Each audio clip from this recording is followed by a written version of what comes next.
from theory, we are moving more towards the practical part of it. And we are saying now, what we have seen on those big models which you all have got with you, how do we translate that big foot model into the child's foot? Because now we are seeing the foot which is covered by skin, by muscles, by tendons.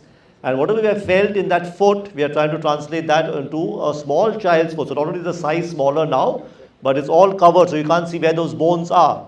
So how to identify those bones which Matthew showed you on that foot model into this foot model that we're going to be using now. If there are some more of these foot models, counselors, can we pass it around? The counselors are here.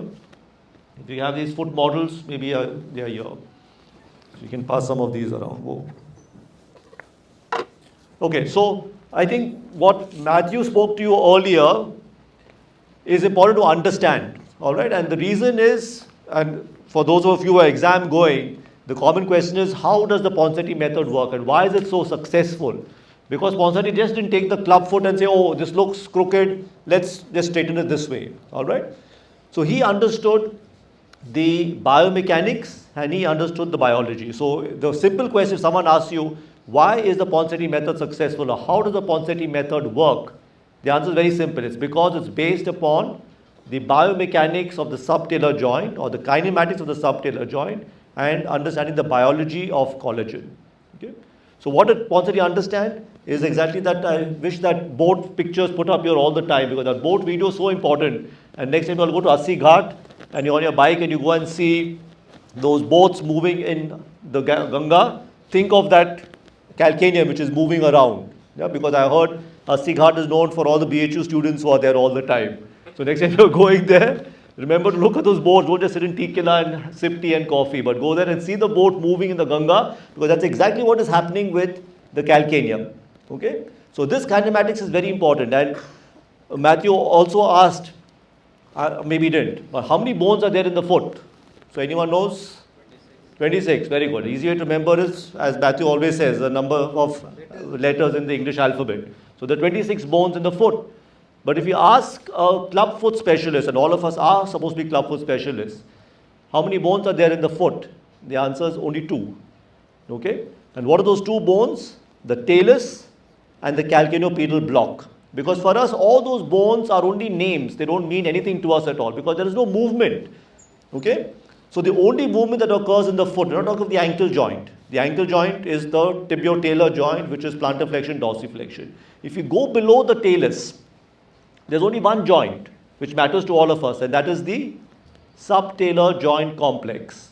And the only movement in the foot is happening in the subtalar joint. There's no movement anywhere else. So all those other small joints that are present there are of no consequence to us, because the movements that have happened there are so mild and so minimum that they're only there because if we had a single block of bone, imagine if we were to run, jump and do all the activities that we do as human beings, would never be able to bear the stress if there was a single block of bone. So that's why the one who created us decided, let's break this one block of bone into multiple bones so that they take off the stress of that single bone. But really speaking, for us, biomechanically, there are only 2 bones in the foot. And I wish if you remember this, you have understood the Ponseti method, you have understood everything about the foot and ankle. And some of you may go ahead and become foot and ankle surgeons, and you'll remember then what I've said, that there are only 2 bones in the foot. That's the talus and the calcaneopedal block. And the only joint that's happening is the subtalar joint complex. And the subtalar joint complex basically comprises of 2 parts, which Matthew's already shown you. The acetabulum pedis and the true subtalar joint. The acetabulum pedis is basically the head of the talus articulating with the navicular, the anterior and the middle facets of the subtalar joint, and the calcaneonavicular spring ligament. That all of it forms the acetabulum pedis.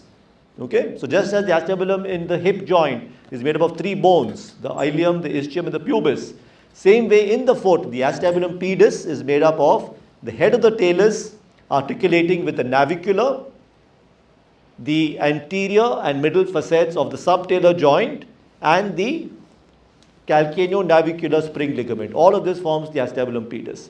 So everything, all these movements that are all happening around the subtalar joint. And all the other movements are of no consequence to us at all. So this is what Ponseti understood. This is what he understood about this coupling of the subtalar joint. That just like that boat in the Ganga which is moving in 3 dimensions, the calcaneum also cannot move in 1 dimension. You cannot constrain it. Because just as a boat cannot move only in one dimension, it can't only pitch, it can't only yaw, it can't only roll, it happens all of them occurring simultaneously. That calcaneum, as it is moving in the subtalar joint, is undergoing all these three movements. It is rolling from varus into valgus, it is yawing from adduction into abduction, and it is pitching from plantar flexion into dorsiflexion. Okay, this is the basis of the Ponseti method, and that's the reason why it works. So this is the biomechanics which Ponseti understood. This is what was described by Farabaugh 50 years before Ponseti, and that's why the Ponseti method works. The biomechanics of the subtalar joint, where the calcaneum moves into abduction, eversion, and dorsiflexion as you manipulate the front of the foot. The second reason why it works is because of the biology of the collagen. Because if you only want to manipulate the foot and not keep it in the plaster, the Ponseti method wouldn't work.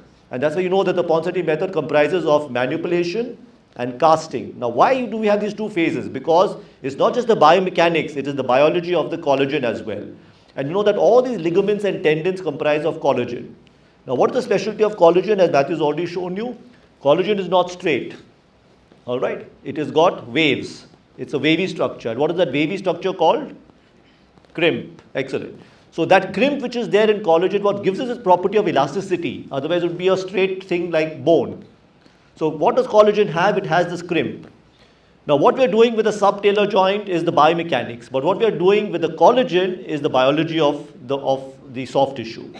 So what Ponseti understood, and this again not Ponseti's work, this was done by people before him, that because collagen has the crimp, we pull it out to stretch during the manipulation phase of our Ponseti casting.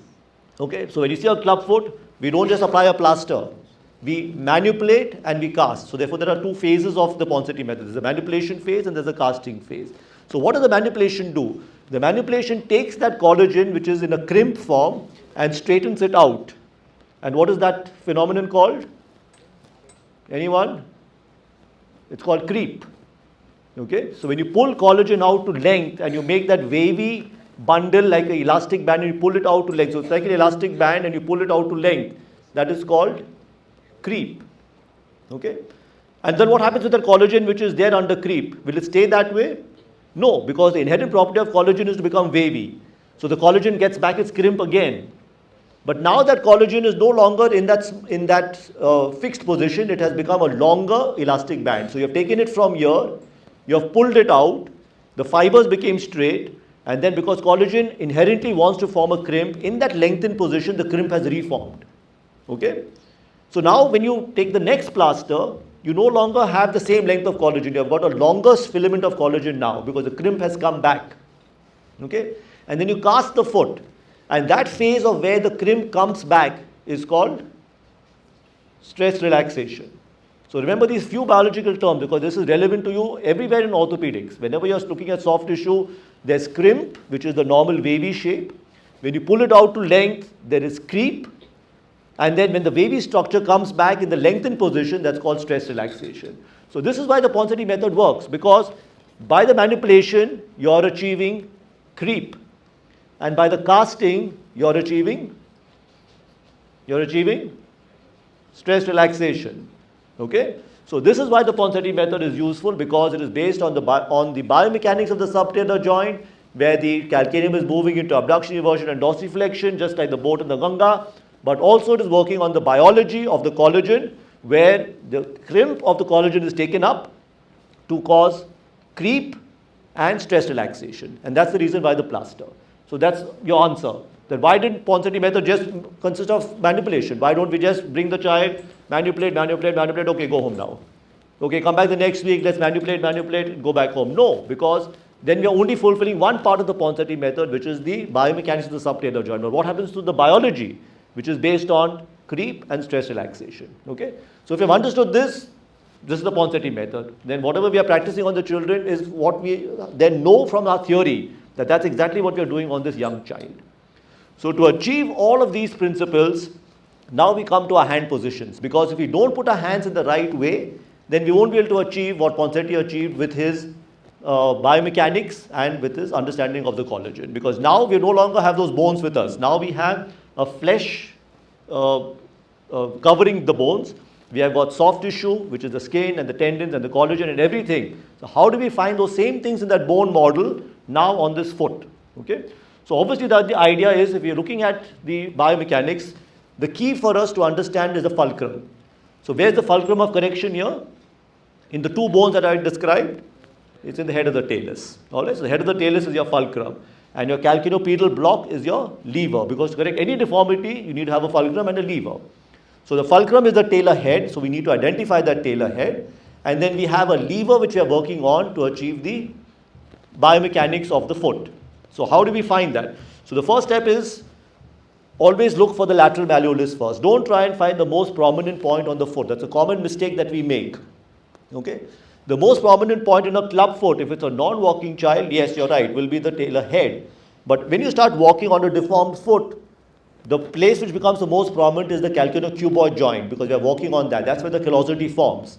So in a young baby, the most prominent point usually will be the talar head. But in a walking child, or in a child who's been walking on a club foot for a long time, the weight-bearing part becomes the 𝐬𝐞𝐝𝐢𝐷 joint. And can you see this other prominence in the foot? So these models have been made just like that. There are two prominences, in fact three prominences: lateral malleolus, the talar head, and the 𝐬𝐞𝐝𝐢𝐷 joint. And when you start walking, you walk on the 𝐬𝐞𝐝𝐢𝐷 joint. So don't ever find the most prominent point where the callosity is, because that is invariably not the talar head, but that is the 𝐬𝐞𝐝𝐢𝐷 joint. So how to identify the talar head?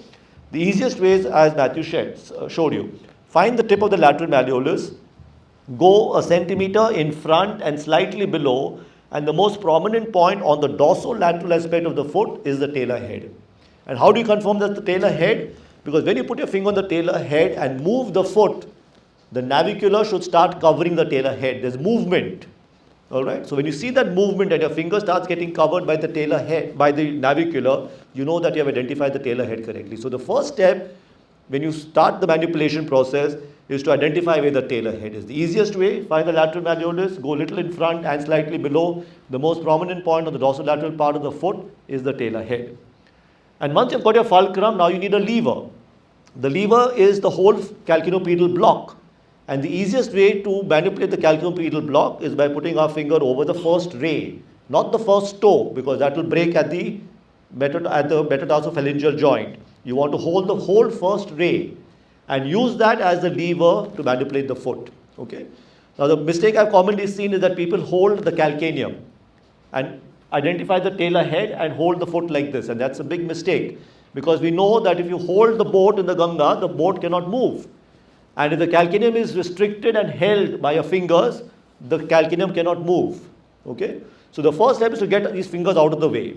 All that we need from this hand is just one finger, which is the thumb, which identifies the talar head. The other fingers should not come down. They can go on top, they can go behind the leg, anywhere except over the sole, except over the heel. So if you're in manipulation, you are tending to hold the foot like this, you know you're doing the wrong thing. And that's the reason why sometimes we're giving 8 and 10 and 15 plasters, because we're not allowing the boat to move according to what it wants to do. You're anchored it down, you're restricting that calcaneum from moving, it's not going to correct. So the first step is to get your fingers off. The only finger we need is the thumb, which is holding the talar head. Other fingers are not required at all.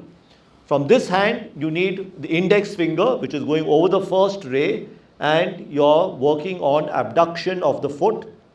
That means bringing the dislocated acetabulum pedis around the fulcrum, which is the talar head. Alright? But we've forgotten one step, and that first step was the 𝐤𝐵𝐸 correction, because we said that CAVE. So we can't do adductus correction without the 𝐤𝐵𝐸 correction. So the first step, of course, is to correct the 𝐤𝐵𝐸. Now, how to decrease the 𝐤𝐵𝐸? How to decrease the 𝐤𝐵𝐸? By supination. But that makes no sense, because we said that a club foot is a supinated foot, isn't it? We said that what is a club foot? Matthew showed you the slide that a club foot is nothing but a foot in the extreme of supination. And I want all of you to do what Abhijit was doing some time back. Cross your leg on top of your other leg and move your foot and see what is happening. So move your own foot. Yeah.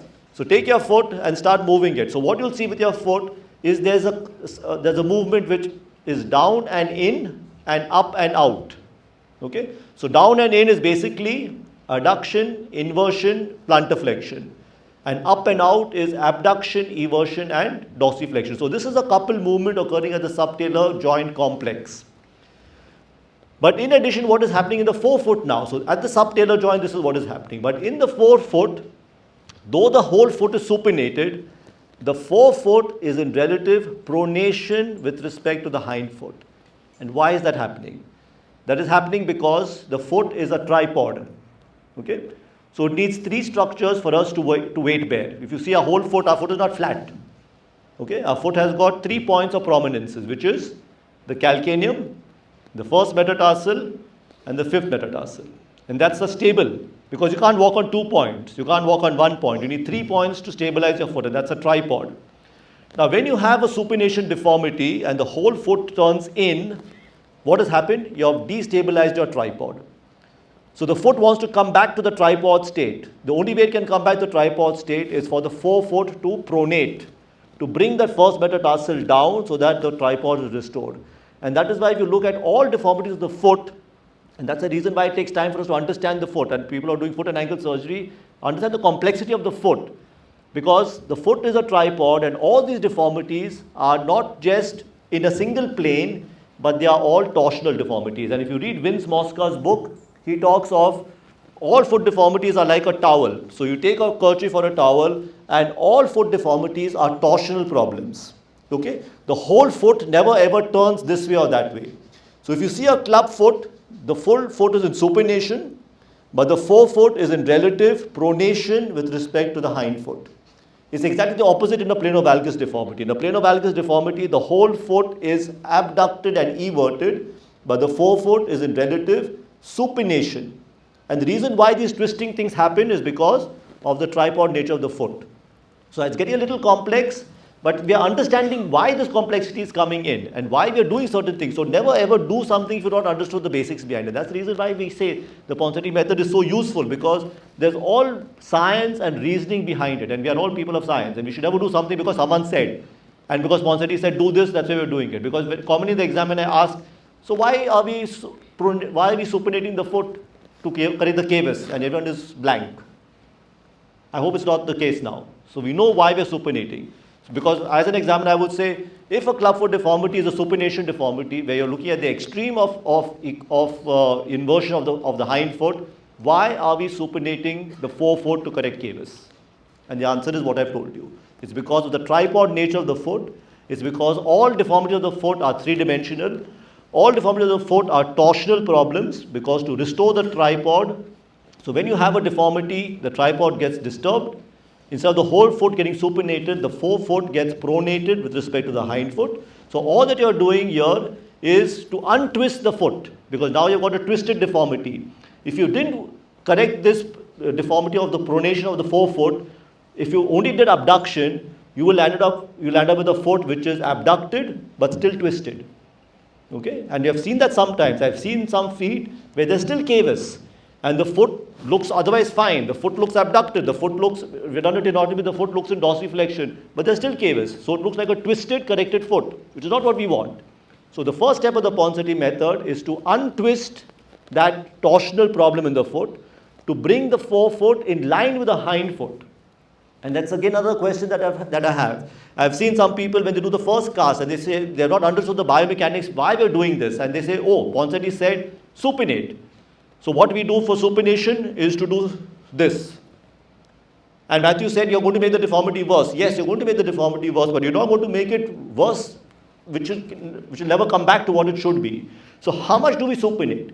We supinate it to bring it in line with the hind foot. So those of you have this model with you, it's a very nicely made model. You can see that the hind foot is here, the forefoot is in relative pronation to the hind foot. And our first step of 𝐬𝐿 correction is to put our finger below the first metatarsal and to lift it up to bring it in line with the hind foot. We are not doing this. Okay? So it is not hypersupination. It is to correct the pronation to bring it in line with the hind foot. And you'll immediately see what is happening with that foot. That foot which is looking small and like a bud suddenly starts looking longer. You can see it right away here. So you can see how small this foot is looking. And the minute I bring it up and I bring it in line with the hind foot, can you see how long the foot has become? That's exactly what you see in a club foot. That foot which is looking so tiny and small, as you do the Ponseti manipulation, the foot is actually elongating. and becoming like a flower, like a bud opening up. And that's what the Ponseti method is about. So have you understood this entire thing? Because there's many things to process here. I know many of you have never heard of this before. And many of you may still go back and forget about it. And the reason I am so confident about it is because I've done this again and again and again. And every time I'm looking at a Clubfoot, I'm thinking, biomechanically, what am I doing? Biologically, what am I doing? How am I working on the kinematics of the subtalar joint, and how am I using that in my Ponseti manipulation? How am I using the creep and stress relaxation that I've understood about collagen to help me in my manipulation? So there's so much going on in my head when we're doing that casting. Anyone who says that Ponseti casting is simple, obviously has not thought of the science behind it. Okay, so I'm hoping that this will stimulate you to go back and learn, go back and read, go back and reiterate these points again. And if you haven't understood, to come back and ask us, because it's a method which is very, very scientific. It's not a method of just, oh, crooked, let's make it straight. All right? So what are the steps? So now that we have understood all of this, the first step, identify the fulcrum, put your thumb over the talar head. How to identify it? Go methodically, find the lateral border, find the lateral malleolus, go slightly in front and below the first bony prominence on the dorsolateral aspect of the foot is the talar head. Then the other finger I'm using as a fulcrum. Use only the index finger, go below the first metatarsal, not the thumb, but the first metatarsal. The first step of correction is 𝐬𝐸 correction. How do I correct the 𝐬𝐸? I bring the foot into supination. So correct the pronation deformity of the forefoot and bring it in line with the hind foot. That is all. That's my first step. And then using the kinematics of the foot, which I've understood from far above and what Ponseti told us, all I'm doing now is to abduct, abduct and abduct. And as I'm abducting the foot, I'm not pronating it, because that's again going to make it into a twist. I'm still keeping that supination, but as I'm abducting, because of the kinematics of the subtalar joint, like the boat moving in the Ganga, automatically the calcaneum is abducting, everting and dorsiflexing. Alright? And that's exactly what you will see here. That as I'm doing this without touching the hind foot, can you see that hind foot going into abduction, eversion and dorsiflexion? So this is a movement you cannot prevent. And that's the difference between kite and Ponseti. So what did kite do? Kite didn't understand this. Kite saw 26 bones. Ponseti saw 2. Kite saw 26 bones and said, there's 4 deformities, there's 𝐬𝐸, there's adductors, there's varus, there's equinus. Let's correct all of them sequentially. Let's correct the 𝐬𝐸 first. So how would he correct 𝐬𝐸? He would put a plaster, then wedge it and correct 𝐬𝐸. Again, some more wedging, correct 𝐬𝐸. Then he said, okay, now 𝐬𝐸 is correct. Let's work on the abduction. So then he would put pressure on the calcaneocuboid joint, make a wedge, and then keep correcting the abduction.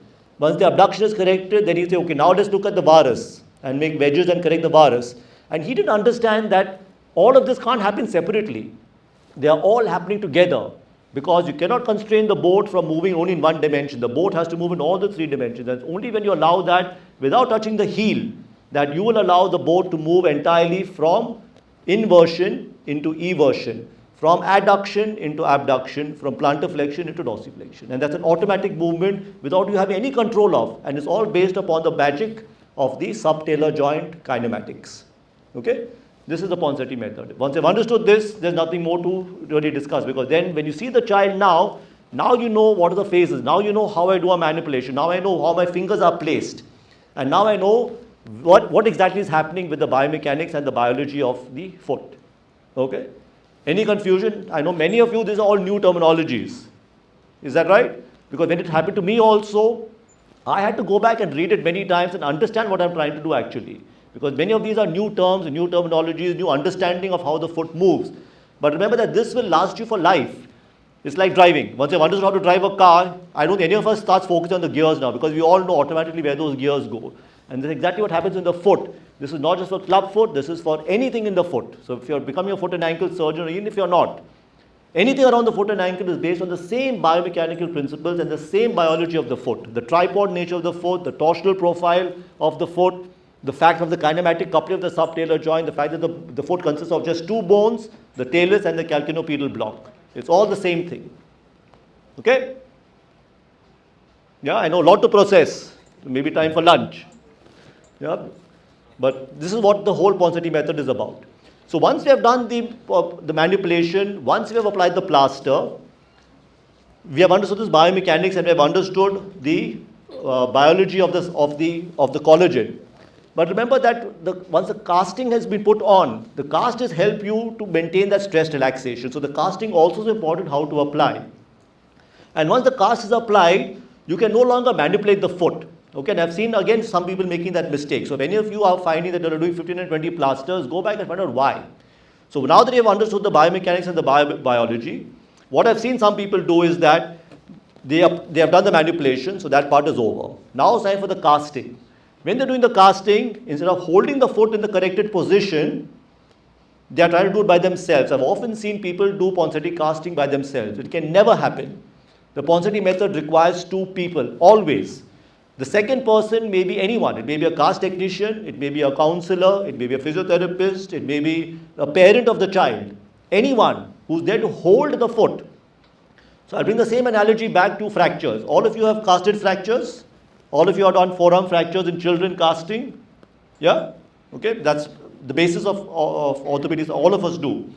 Does anyone have a forearm fracture and apply the cast in the deformed position, and then when the plaster is setting, try and correct do the reduction? Not at all, isn't it? The first step of anything is reduction. After we reduce the fracture, then we apply a cast. Because if you don't do that, you cannot get a fracture reduction at all. So the same principle holds true for the clubfoot. You cannot apply a plaster and then do the reduction. So the first step is doing the manipulation. So what we call reduction in the forearm fracture is a manipulation of the foot. So you manipulate the foot into the reduced position or whatever the foot allows. And then someone has to hold that reduction while you're doing the casting. Right? And once you've done the casting, what do you do with the cast? You mold the cast. So it's the same like a fracture treatment. So if you think of clubfoot casting as a fracture reduction, then you'll understand the principles very simply. I have to do my reduction, I have to do my casting, and I have to do my molding. And that's exactly what the Ponseti method is about. Okay, so now leaving aside all the biology and the biomechanics, now we come down to the actual practical aspect of it all. So the practical aspect of it all tells me I have to do a reduction, which is my manipulation, I have to do my casting, and I have to do my molding. So the first step is the reduction. Once I've done the reduction, will I let go of the reduction and say, oh, I've taken 10 minutes to get my forearm radius and ulna reduced. And then when I'm applied to the cast, I say, okay, just let go of everything. So then the whole forearm falls back into the deformed position. And then I apply a cast, never happens. All right. So for the first step, after you've done your reduction and taken the pains to get your forearm radius and ulna reduced, you're making someone hold that reduction, either by traction or whatever maneuver is required. So once you've done your manipulation of the foot, someone has to hold that foot in that corrected position, not in the deformed position again, in the corrected position. And then you're applying your plaster. So now you apply the plaster. Okay. Now you come to the third phase, which is the molding. All right. Because in the forearm also, we know that if you don't mold the cast, they're going to have a slippage of the reduction again. And we know Chandi's principles of 3-point fixation. We know that to get a forearm reduced, we need to get an oval cast and not a round cast. If I look at them on a round, on the post-op rounds, and I see a plaster which is round, I know that this reduction is going to slip because it's a cylinder. But if I have an oval and I maintain my intraosseous space, the reduction will stay. So the same steps of molding are for the clubfoot as well. And if you are so particular for a forearm fracture where there are only 2 bones, imagine when it comes to a clubfoot when actually there are 2, but there are actually 26 bones that we are supposed to be holding inside that plaster. So during the molding phase, what are we doing? During the molding phase, there is no manipulation. So please do not manipulate the foot while it is the plaster setting. What you're doing now is molding. And how do you mold? Now when the plasters come on, you no longer see the tailor head. Can anyone see the tailor head once the soft roll and the cotton and the plasters come over it? You're not. When you do a reduction of the forearm fractures, can you feel your radius and ulna? You can't. You're just imagining where they are. So once you've got your reduction, you've applied your soft roll and the plaster, now you're taking it into your hand to mold. You no longer know where the tailor head is, but you know in the region of where the tailor head is. All right. So people who are doing this as a plaster setting are doing something very, very wrong. If anyone is doing this, please stop it right away. There is no manipulation once the plaster has come on and the plaster setting. As a plaster setting, all we are doing is molding. So how do we mold?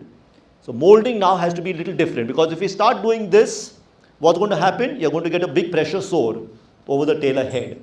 Okay, you're going to get all sorts of problems on the lateral side because the plaster and the soft is getting bunched up as you're doing this sort of movement. So while you're molding, you're only going to hold it in the right way. So how do you mold now? So to mold, we still want to identify the tailor head. We want to be in the region of the tailor head, but we don't need now two hands, because that can cause a pressure, so that can cause it to become a static problem. We want molding. To mold, what I do now, I move from thumb to index, okay? And I move from index to thumb. That leaves my other hand free to mold around the posterior border of the heel. And remember, when we were manipulating, we said, never touch the heel. When we are molding, we always touch the heel. Okay, so exactly opposite, because now we want to mold. We want to get those bony prominences well molded. Okay, if I see a plaster which looks like a big fat amorphous mass, that's not a molded plaster. And I had a senior teacher to tell me, when you're giving a plaster cast, not just for clubfoot, even for a fracture of the forearm, think of yourself as a sculptor, because that's what we are as orthopedic surgeons. We are sculptors and we are engineers. People who call us carpenters don't know what they're talking about. We are not carpenters at all. All right? We are engineers of the human frame, and we are sculptors of the human frame. So as sculptors, we can't have a big mass of plasters. For us, it is skill. And think of yourself as Michelangelo. If he was to make one big blob of marble and say, this is David, no one will believe him at all. The reason why David is so popular, if you see the molding of David, every muscle is carved out on that marble. And that's the skill of Michelangelo. So that's what you have to consider yourself as a sculptor. So you've got to mold along that plaster. So what is the molding we are doing now? We still have to respect the fulcrum and the lever. The fulcrum is the region of the tailor head. The lever is still the first metatarsal. All right? But it's no longer pressure. It is moving our finger over the region of the tailor head and using our free hand to mold over the back of the heel. Because if you don't hold the heel will slip inside the plaster, and that will cause an atypical clubfoot. So the molding is very different from the manipulation. So manipulation using two hands, fulcrum and lever. Molding, once the plaster comes out, move from thumb to index, index to thumb. Okay, still maintain that abduction and supination with these fingers, and use your other index finger to mold around the medial malleolus, mold behind the heel, mold around the lateral malleolus. So it looks like a molded plaster. When you finish your first cast, the cast should look like the foot. It can't look like a blob of plaster. If it looks like a blob of plaster, something is wrong. If I see a plaster which is round, we know it's wrong, because same way for the forearm. We want to have a nice firm fit of the plaster. So that's how we are molding using the one-hand technique. So that's what I want you all who have got that foot model to practice this out. Okay? Two-hand technique for manipulation, one-hand technique for molding. Two-hand technique for manipulation, one-hand technique for molding. As you become more and more familiar with this, you will find it coming to you automatically. But the first few casts, you'll have to keep practicing this out. How many of you all are actually doing it this way that I've shown you? Anyone put the hands up? Is anyone actually doing it this way? I don't think. That's the problem. And that's the reason why we say that, we get sometimes 15 plasters, 20 plasters, child is unhappy, parents are unhappy, nothing is moving, Pirani is remaining where it is, because we're not thinking of ourselves as sculptors to mold the plaster in the right way. So it looks deceptively simple, but let me tell you, sometimes it's harder than doing an IT fracture. Sometimes IT fractures are very easy to do. Giving a good molded plaster for a Ponseti, for a clubfoot, is sometimes more difficult, because we are thinking in our mind as the plaster is coming out, all these different things, kinematics, biology of the foot, where the correction is happening, hand holds, plaster technique, so many things are happening at the same time, all within a span of a couple of minutes, because within 2 or 3 minutes the plaster is set and you're done. Okay? I won't hesitate, because I did that in the initial part of my practice. If I was not happy with the plaster at the end of it, I would remove it and do it again. Okay? Till I'm satisfied that the plaster is done well, and there's no shame in doing that. All right? Even now at times I found, I've been doing this Ponseti cast for the last 20 years. Even today, there are times when in the clinic I've done a cast and I look at it, no, not so good, not my best effort, I didn't like it. And if it's really bad, I unwind the whole plaster and go back and do it again. There is no shame in that. But remember, every clubfoot cast should count. And that's the reason why we can say that in 5 plasters or 6 plasters, I can get a clubfoot corrected. So we are taking 20 plasters, that means each cast is not being counted. We are taking it casually. We are not doing our best. We are not saying that every foot that we have molded, we have done the best method. So don't feel ashamed to go back and do it again if you feel you're not happy. After you finish your plaster, look at it. Now, unfortunately, in a clubfoot, there's no way to confirm that. In a forearm fracture, it's very easy. We take an X-ray, and next morning your boss calls you, and Abhijit says, "Oh, horrible, redo the plaster." Why? Because the X-ray shows that everything has fallen apart. Now, if we had the same facility for a clubfoot, we would take our clubfoot casting much more seriously. Unfortunately, there's no way to confirm. I mean, you can take X-rays, but it's not justified in a small child every week to take X-rays. So we have to be sure that what we are doing, we're doing it in the right way. So make each plaster count. That's what I want you all to understand. Today, when we do the casting, practice on the models before you practice on the children. If on the child you're practicing and you're doing something and you're not happy with it, tell the parents, it's not good, I want to do it again. Okay? If you have a child kicking, screaming, crying, and you are trying, and I've seen that happen so often in my own clinic with my own fellows, I've seen that. And today when we're doing the casting, it might happen because it's not the ideal circumstances. If you come to my clinic in my private setup, you'll find I work in a dark room with only one light, child quiet, well fed, not crying, parents there, everyone comforting the child. The worst thing I would see is that in a busy clinic with 50 patients, and then that small baby lying there, screaming and crying, and big brute of us holding that baby and pulling the foot. How many of us are doing that? I would say most of us are doing it that way. Is that right? So if we take the time and essence in how we are doing it, to keep our clubfoot clinic separate on a day when we know we are more comfortable. If you're doing one clubfoot in 2 months, it's a different matter. But if you have a volume of clubfoot patients, I'm sure you have it at BHU and every place that you all work in, try and keep a day or a half day or 2 hours as a separate clubfoot clinic where you can keep that patients only for clubfoot manipulation there. Keep a room which is nice and warm. Keep a room where the child can be comforted, where there's not too bright lights. And working with small babies is very, very easy, trust me. Because once the child is well fed and the child is warm, no child is ever going to cry because this is not a painful method. If it's causing pain, means something is wrong. All right? So take the time to comfort the child. Let the parents come in, let everyone come in. In fact, I said everyone, mother, father, grandmother, jisko bhi aana hai come. You manage this half of the baby and keep the baby quiet. I am working on the foot because only if I have a foot which is quiet and not moving, that I can do the right cast. If I have the child kicking and crying while plaster is being applied, so you can be sure that you're going to end up with a horrible plaster. So these small little tips and tricks make a very important difference. Ponseti himself used to play Mozart while the foot was being casted. I tell the parents, bring a mobile, play some nursery rhymes. If it's a little older child, rattle, music, anything which makes the child quiet. And parents understand the best way to keep the child quiet. Okay?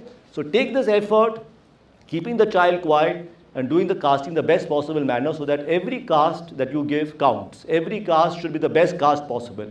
And then I can assure you, you will never need to go to 10 and 15 plasters. I can assure you that in the child who is less than 6 months to 1 year, within 5, 6, 7, maximum 8 plasters, your correction will be done. Because every plaster that you give is thoughtful. Every plaster you give, you have thought of the biomechanics, the biology, the kinematics, the handholds, the manipulation steps, the molding, and everything has been put into the thought. Right? And then you are given the best plaster possible. Good. Any questions? Okay. Yes, Abhijit. Is it possible that if somebody is doing wrong casting or he knows the Ponseti method and he's doing it in a wrong way, that it will become more stiff and more difficult? Yes, you can cause a lot of harm. Remember that, in fact, sometimes in surgeries you can backtrack. But in plasters, sometimes it becomes very difficult because in plasters, if you have caused a problem, the foot can swell up, the foot can break at different other joints where it's supposed to break, because we know that though we say that there are only 2 bones in the foot, ideally speaking, there are 26 bones. And the joints may give way at the wrong place. Rather than the correction happening at the subtalar joint where we want it, the correction may happen at the tarsometatarsal joints. It may happen that you get a midfoot break. It may happen that you get a transverse breach. You may get a horizontal breach.